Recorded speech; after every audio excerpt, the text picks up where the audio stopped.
welcome back to the Chatterjack podcast. Today I'm joined by Martin Harrison. He is a National Firearms instructor at the Civil Nuclear Constabulary. Welcome, Martin.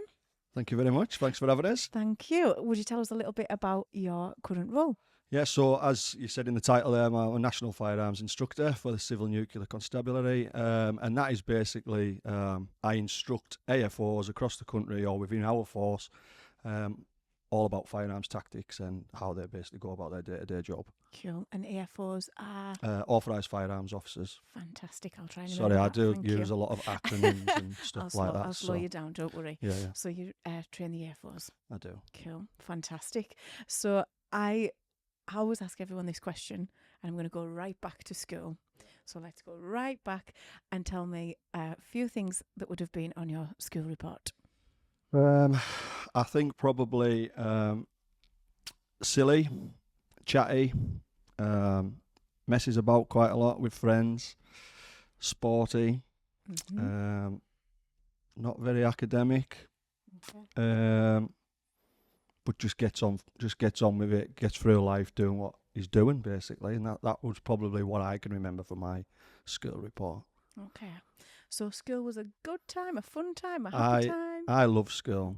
I thought it was great. If I could go back and do it all again, I would. I think it was absolutely fantastic. I met some really good friends who I'm still good friends with now. Although the grades weren't there what I wanted, but the experiences that I had through school were absolutely great. Amazing. So you had some subjects that you preferred over others? Absolutely. Sport, PE. Sport, PE. In my head, it was kind of like, what's quite easy at school? How can I get through school on a day-to-day basis? And I chose, this is the way I think in my head. I was like, I'll do sport. Once I've done a bit of football, rugby, athletics, whatever it is in school, I'll then go on and draw pictures. So I chose art. Okay. Not that I'm any good at art. Okay. Just because that was basically how I thought I would get through life and have an easy road through school. Okay. Probably not the best choice to do, but that's how I did it. So they were like your favourite subjects, and that was inspired by just you or your teachers or a bit of both? I think it was a bit of both. Yeah. Obviously, my teachers drove me to the sports side of it for the football, the rugby, athletics, that sort of thing. And everything else just kind of fell off what I thought I was going to kind of get used to or make as easy as I could through school life. Yeah, I can understand that, absolutely. Yeah. And then when you were at school, sort of, did you have a dream? Was there something that you wanted to do? I want to be when I'm older. Where were you? Do you know what? There wasn't really one specific thing. I didn't look at the career options. I didn't look at somebody and think, do you know what? I really want to do that. I never even thought, do you know when you see all these millionaires, you think, I just want to make loads of money. I want to be a millionaire.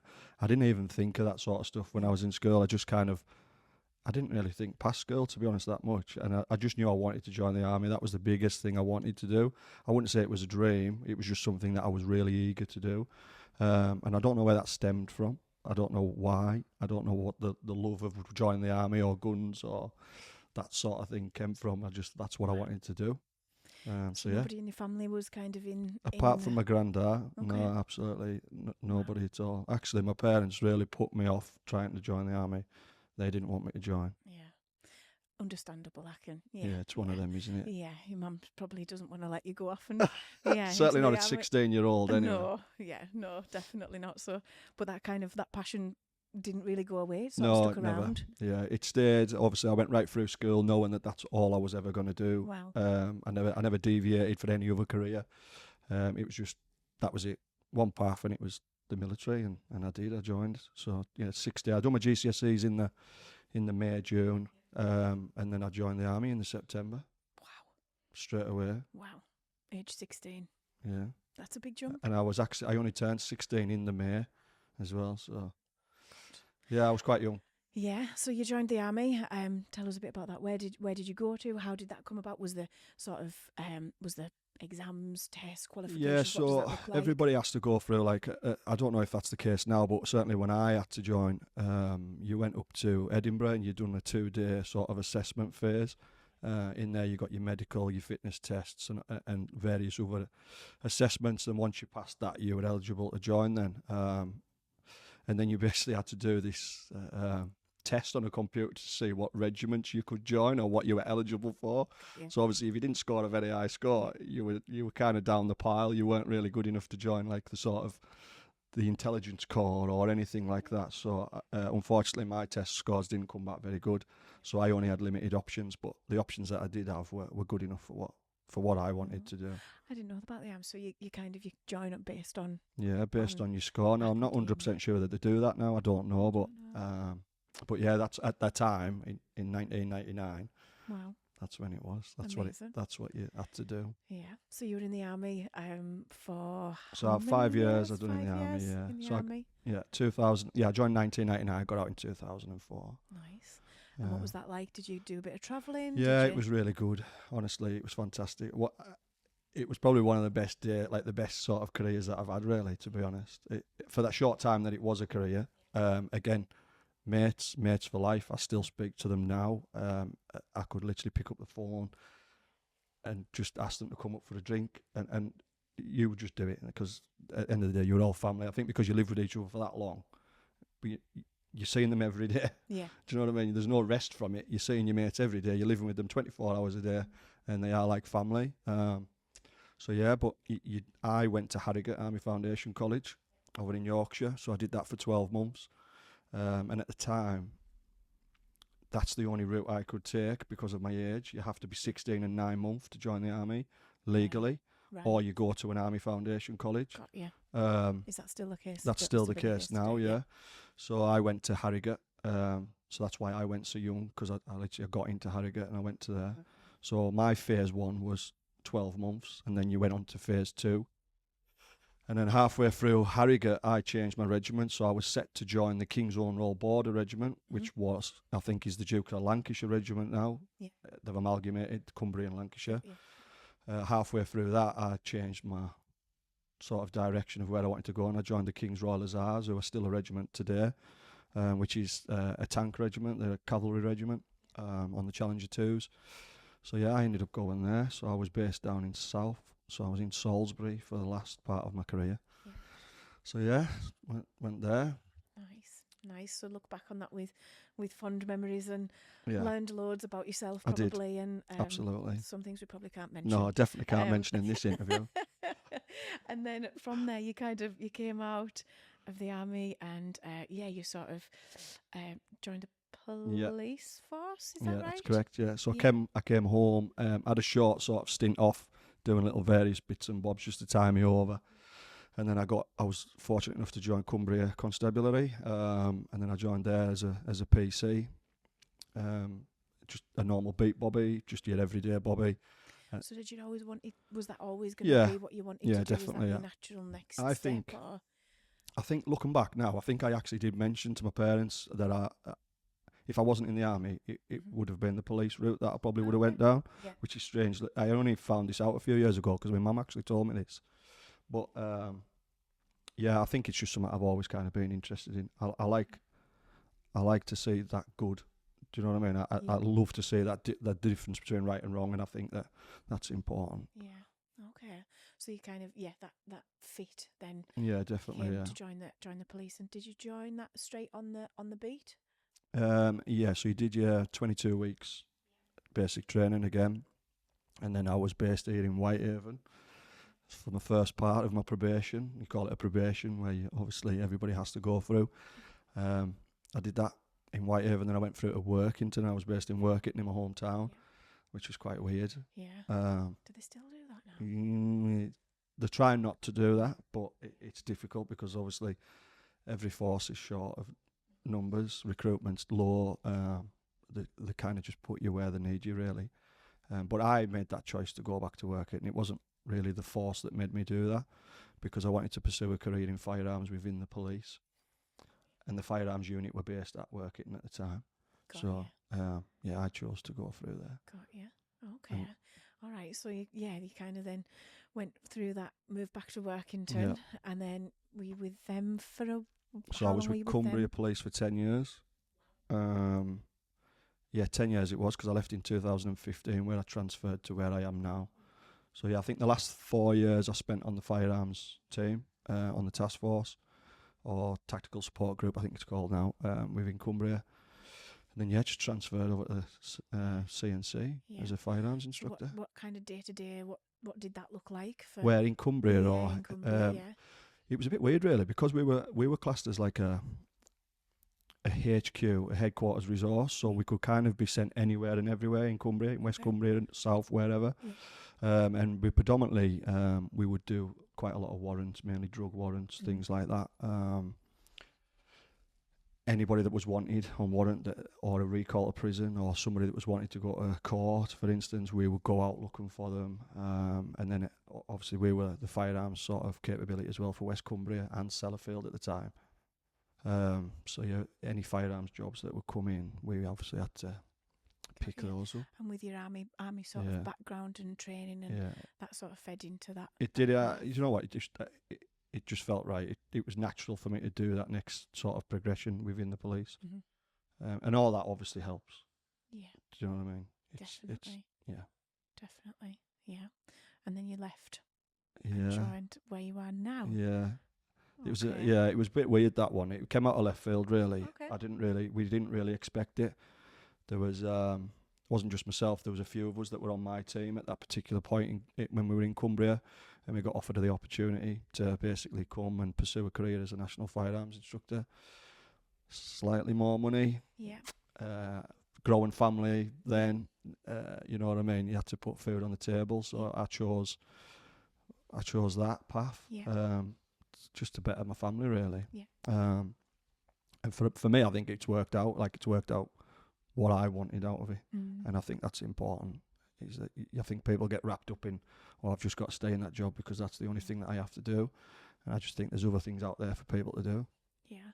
So I'm going to unpick that a little bit with you. So, you kind of are where you are now, and going to skip back. If you could, sort of give young Martin a piece of advice, what would you tell him today?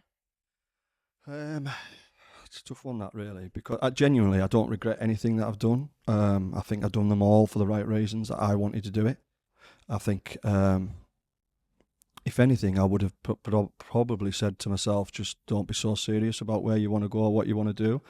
Things happen for a reason, and they do. I'm a strong believer of that. Just take it with both hands. If an opportunity comes, just grab it, because you never know what's going to happen, do you? Yeah, it's sound advice, to be fair. It's good advice. So, and while we're touching on that, what would you say would be the kind of the biggest lesson that you've learned? Have you learned anything the hard way? Has something, kept coming back around? Is there a sort of a key thing that you've always had? Do you know what? I genuinely, I don't know. I think my main thing is finances and money, and I will always tell anybody this, is that don't live beyond your means. When I was in the military, that's literally all I did. I thought I was,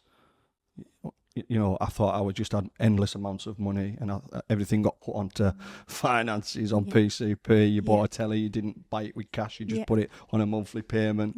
But all them sort of things catch you up in the long run. And I left the military in not a very good financial state. And I think if I was going to sort of advise anybody, it would be, do not live beyond your means. Look after yourself in terms of where you want to put your money, what you want to do with it, and just go from there. You're really. The first person to say that. That's interesting, actually. All right. Yeah, you're one of the first people to mention that element of people giving life advice. But yeah, you're absolutely right. It's something that I think with everybody struggles with money, inflation, everything's going up at the minute, and I think I personally, the reason why I transferred was for that extra money, and that helped me out massively with all my family and all my financial problems that I ever had. And it really helped us, and it squared us away, and it's got me what I wanted out of life. So that is the biggest thing I would say, and that's the biggest lesson for me, is really look after your money and look after where it goes, because it goes. Well, we work in marketing, so we spend money for a living. Imagine, so, I could probably take a bit of advice off that one. So then going back to kind of quite athletic at school and all that sort of thing. So, I know a secret about you. Okay, go on. That I think you need to share with everybody else about Martin the runner. Yeah. I heard there was a challenge. Not just the runner. I was absolutely rapid. Sprinter. Yeah. I bet you. I don't look it now, but I was actually really fast in my day. I've seen the challenges. Yeah, I always put challenges up. I challenge everybody. Even now, I'll probably pull a hamstring, but I still challenge them. Yeah. So sprinting, it was always sprinting, wasn't it? It was always sprint, 100 metres, 200 metres. Yeah. I actually had to go at 400 metres once, and I nearly killed myself because I thought I could run it like a 200 metre, and it's totally different. You can't. I learnt that hard lesson, and I got absolutely annihilated. But yeah, I stuck to 1s and 2s. Represented the county, representing Northern England. It was great. I did it in the army as well. It was a bit of a passion of mine really when I was younger, and then kind of just tailed off as soon as I obviously joined the army and whatnot at 16. But yeah, you can't run as fast with a hangover. No, that's true. Yeah, and that was probably on every morning nearly. Yeah. So what would you say? So yeah, you were on your athletics. You knew that was all sort of where you wanted to go, but the army thing kind of came out of nowhere and just was something that you were absolutely hell bent. Was there never a plan B? Never a plan B. No. Do you know what? Now you've said that about athletics. Looking back, I probably would have liked to have pursued a career in athletics, but I just physically, when you look at athletics today and you look at the makeup of the athletes today, I don't think I was physically right to do that. I was quick, but I wasn't quick enough. And I knew that as soon as I went away to different counties to represent Cumbria or England, Northern England, because it's a whole different level. Yeah. And I knew that straight away. Yeah, absolutely. Yeah. Be different and stuff, Absolutely. Yeah. From me, who just trained once a week. Yeah. Yeah. It's one of them, isn't it? You've just got to let it go. I know. Yeah. Well, golf's mine, isn't it? Everybody knows that. So, that's a whole other story. But I'll maybe play on the seniors too. But you're a good golfer, though. I'm all right. Yeah. There's definitely better. Definitely better. Hazel. Rebecca. Oh, yeah. Go on. Yeah, definitely. I'd put my money on her any day of the week. But it's fascinating. We've had a couple of guests on before talking about sort of sports and football, and their hobbies then become a bit of a passion, and it kind of sees them through the career. So I guess you were just into taking part in athletics more than watching it and being involved. But then did you coach? So I coach rugby now. So right the way through school, it was always athletics, football and rugby. They were the 3 sports that I did. Again, went away in the army, played football for the army, played rugby for the army, athletics, all that sort of stuff. And then, do you know, out of nowhere, when I came home, a good friend of mine, Scott, he wanted to basically give back to sort of Maryport Rugby League Club, and he wanted to try and help his nephew do something as opposed to just sitting at home on the computer. So he says, "Oh, do you fancy helping me out, coach?" I was like, "Oh, yeah, all right, I'll give it a go." So I ended up getting all my coaches, badges and everything, started coaching at Maryport Rugby League. And then he dropped off, stopped doing it. So I kept on doing it. And then that just kind of fizzled out. I just didn't have the time to take it on at full time at that point. And then I've just since then got back into it with my son now. He's under 12, so I coach the under 12s with another fella.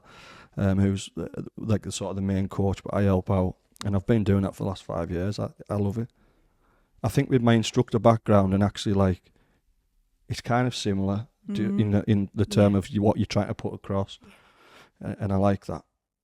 So you kind of went from being student to teacher, almost. Yeah, no, yeah. So advice-wise, if anyone's thinking about the kind of there, what would you say to them? What's the I get a lot of fulfillment out of coaching, and I get a lot of job satisfaction out of being an instructor. There's nothing better than taking somebody from here and watching them improve, and it's you that's made that impact, and it's you that showed them that. And I think I honestly, I can't sort of advise it enough. If anybody's into that sort of thing and they want to get an interest in coaching or any type of instructor, and I would 100% go for it, because it really does give you a nice fuzzy feeling, do you know what I mean, that you're doing that. And I like that. Yeah, it's quite empowering as well. Yeah, it is, yeah. You feel like you're giving something back. Yeah, definitely. I mean, the kids might not agree, like when I'm shouting at them on the sideline, but we mean well. And that'll probably come back to you being, you said before, when you were younger and all that sort of thing, kind of being involved with people and, being the you said before you were classed as silly would have been on a report, or daft and about with your friends, kind of being involved with people has always been that theme right through. I think so, for me, definitely. I work well as a team. I work well in a team. I think if I was to work on my own, it would drive me crazy. Like when I go away with work and we stay in the hotels, because we're away all the time with work, I can't sit in my hotel room on my own. I just can't do it. I have to be like, are we going out for a meal? Are we going for a pint? Yeah. We have to do something. I don't like my own company. Yeah. I really don't. Yeah. And which is bizarre. Yeah, no, it's not. No, I understand that. Yeah.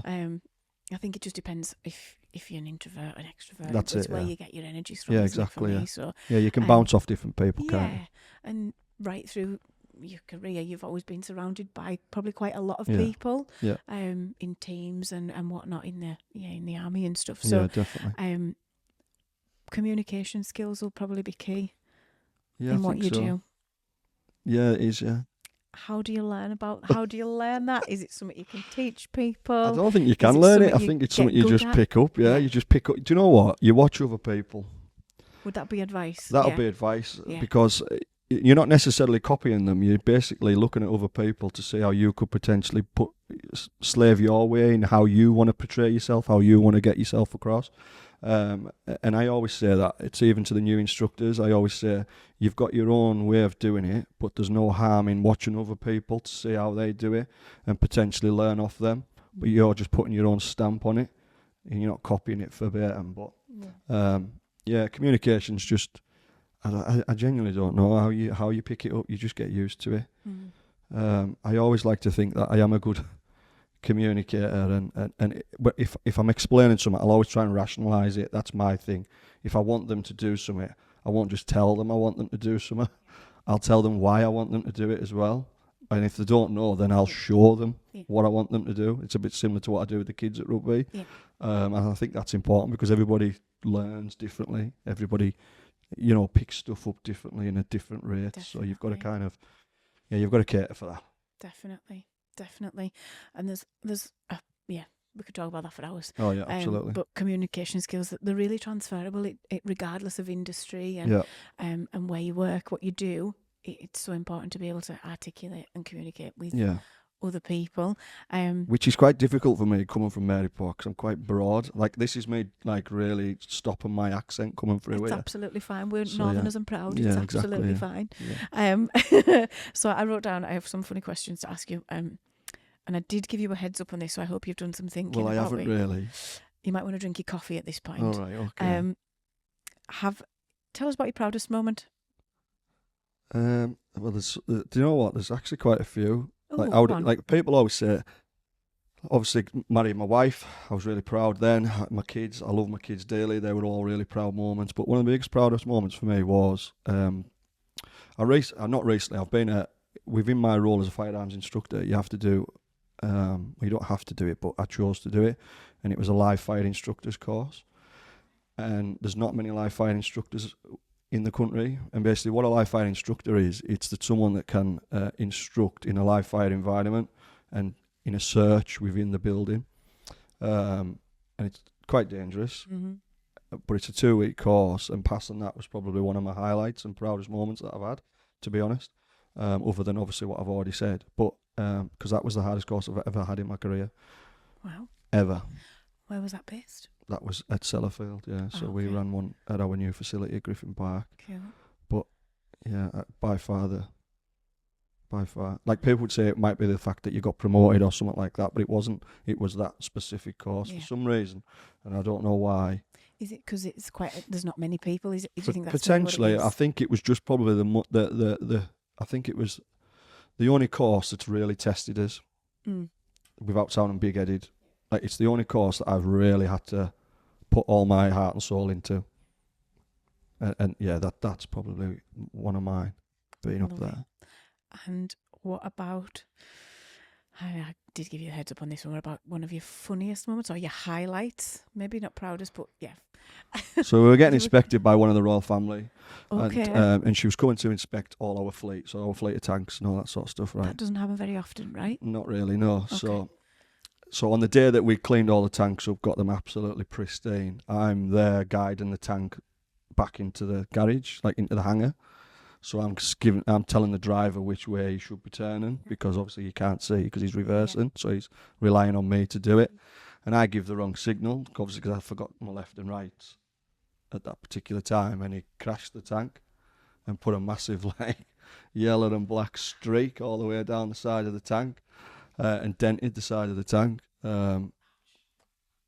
So that wasn't and the reason why it was funny is because obviously you had to take your punishment for that, and it wasn't a very good punishment, let's put it that way. There was 2 options. I won't tell you the first option, but you could probably imagine. And the second option was pay. So you got a reduction of your pay because I'd messed up that badly. But, so I took the first option. Stop it. Oh my God, that's brutal. That is brutal. Oh my God. Oh. So that was kind of funny. Yeah. But painful as well at the same time. Obviously, we were preparing the tanks for Princess Anne coming, because she was coming to inspect the tanks and just inspect the fleet, because she was part of the King's Royal Hussars. Okay. So that's why, because every royal family kind of gets assigned a part of the military, and for us it was Princess Anne. And when she came to visit, I had the pleasure of putting camouflage all over Princess Anne's face. I don't think she appreciated how I applied it though. I don't want to know. Right, let's skip forward quickly. Yeah, go on. So is there anything, we obviously we talk a lot about careers and sort of inspiring young people and helping them choose their careers, and or even just to hear the people's stories is part and parcel of why we do what we do. So is there anything, you mentioned you're a dad, you've got 3 children. Yeah. Is there anything that you would change in your your journey to where you are today, if you could rub a little bit of history out? Yeah. At school or at joining the army, if there's a little bit in there you think, oh, I wish I'd not done that or said whatever it is. Do you know, I honestly don't. I genuinely think that things happen for a reason, and I actually, I'll never regret it. If I had my time over again, I would have potentially loved to stay in the army and carry out my full 22 year in the army, because I look back at all my mates who are still in the army now, and they've had such a good time. They've had a really good journey. They've gone and fought wars in Afghan and Iraq and things like that. Now, I'm not saying that's what I wanted to do, but ultimately, when you join the army, you expect that's what you are, part and parcel's going to have to do. But I think if I was to do it all over again, I potentially would have liked to have stayed in a little bit longer and seen where I could have got with that. I don't have any regrets coming out when I did, because I come out for the right reasons. And ultimately, I wouldn't have got to where I am now. Who's to say I would have stuck it out and then I wouldn't have ended up in this career that I'm in now. So, yeah, I'm a big firm believer of just see what happens. See what happens, see where you go and just enjoy it. Love it. And that would be your advice to younger people, absolutely. is take that opportunity. Absolutely. Don't stress. Literally, do not stress about where you're going to go and what you're going to do in your career, because it'll generally find you. And I do believe that. Like you have certain people that will make that happen for themselves, and they'll have a vision, and they'll just go for it, and good luck to them. And then you'll have other people like me who didn't really know what they really wanted to do in the world, and it just kind of fell the way I wanted it to fall, and it ended up, really good for me. Yeah. And you love your job right now? I love it. Yeah. Yeah. I've seen you when you always say, I've got the best job in the world. You love what you do. It's passion. Yeah. It's not going to work. It's something you're passionate about. Exactly. As well. Yeah. It's a fulfilling job, and you can't really say it that much, can you? Yeah. People don't really get that from the jobs these days. Absolutely not. But you mentioned before, it was just a snippet. You said something about what you think's right and the good. Yeah. The good and the bad. The good and the bad. The right and the wrong, or whatever. That sounds like, we need to unpick that a bit more. Tell me a bit about that. Where did that come from? Do you know what? I was never a good kid in terms of, I wasn't breaking the law, but I was never like 100%. Oh, what a nice little boy. Do you know what I mean? I made mistakes like every other child, smashing windows, a little bit of criminal damage, things like that. And I got into trouble for it, rightly so, because I deserved it. But yeah, I just think, I think that the generation has gone in terms of, the tide has gone in the totally opposite direction, where in the past, if I saw somebody struggling in the street with somebody, or if someone was getting attacked, I would want to go and help that person, not get my phone out and film it. And that's a generational thing. And I feel like really strongly about that. And I think we've kind of lost that a little bit in society. And that's kind of why I ultimately wanted to join the police, was to protect those people that were being taken advantage of and were committing all these offences, because it was just, in my eyes, it wasn't right. Do you know what I mean?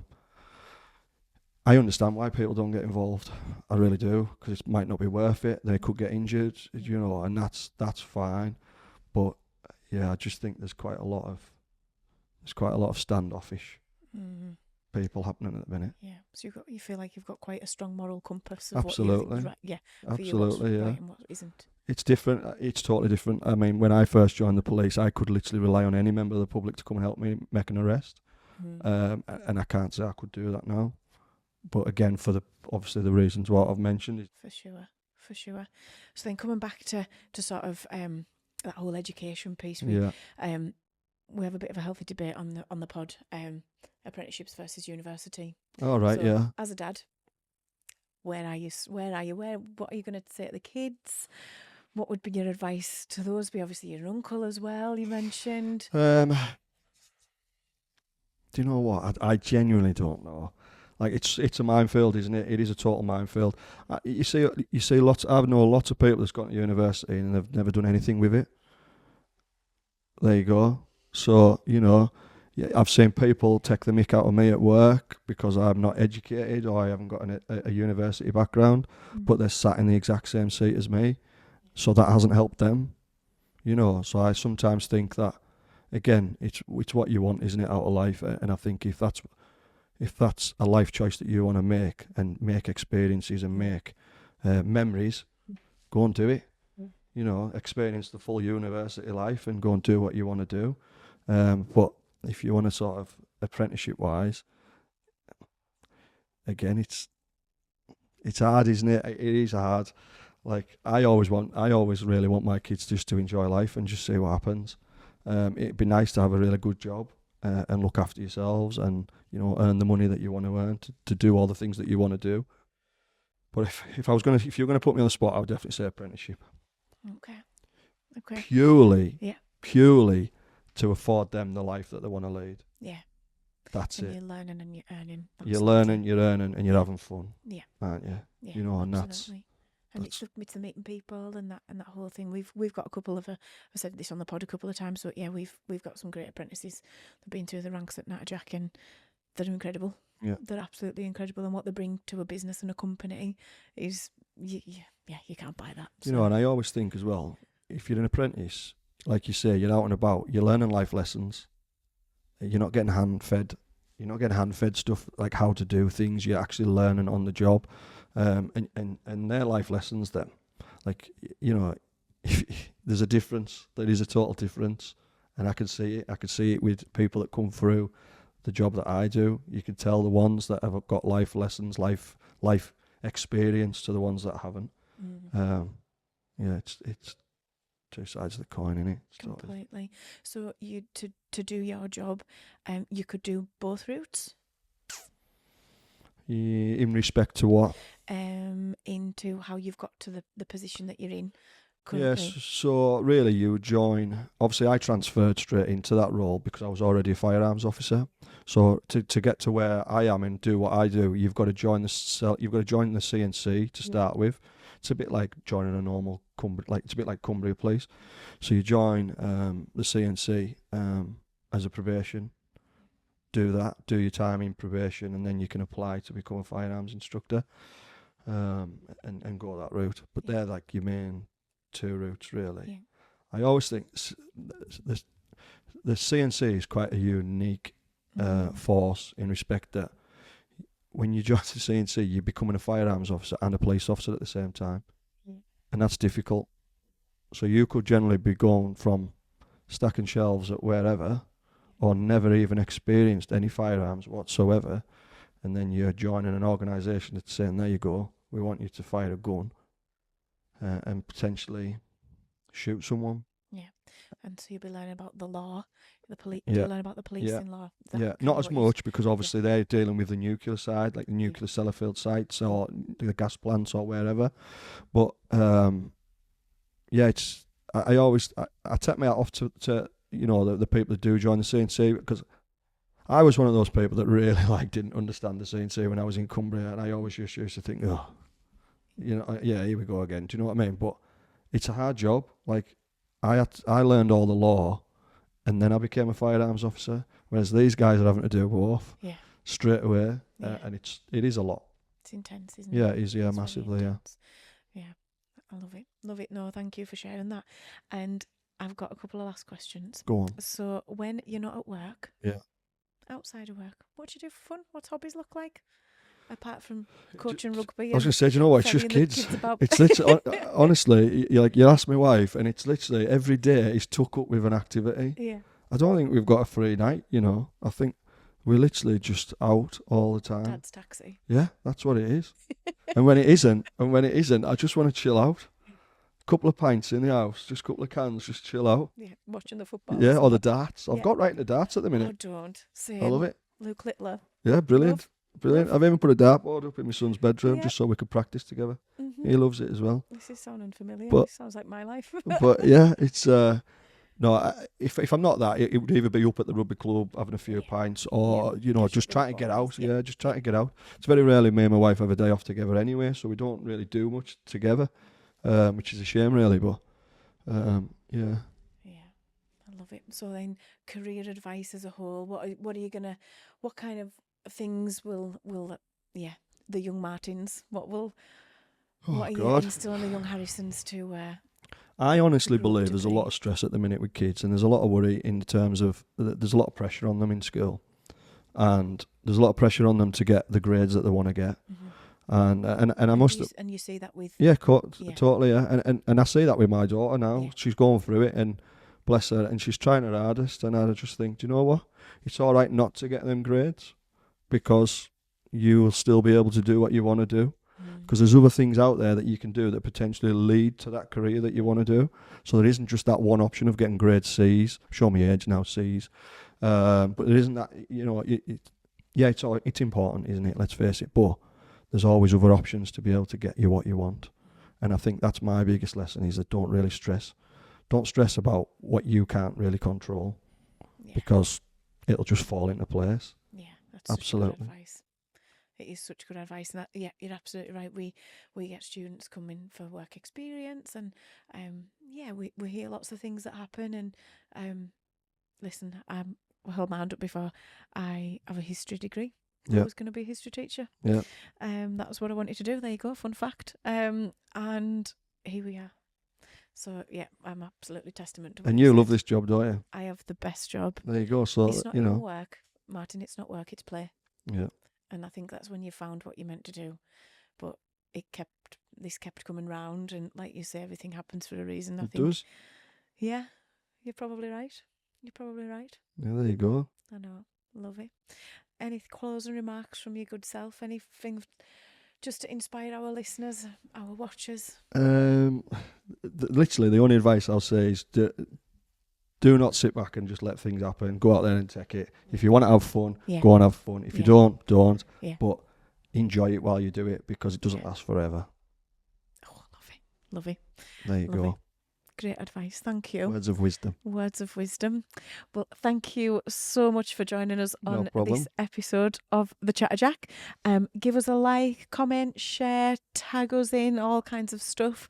It helps us out loads more than you probably know. So yeah, thank you for watching, and we'll see you for another episode very soon.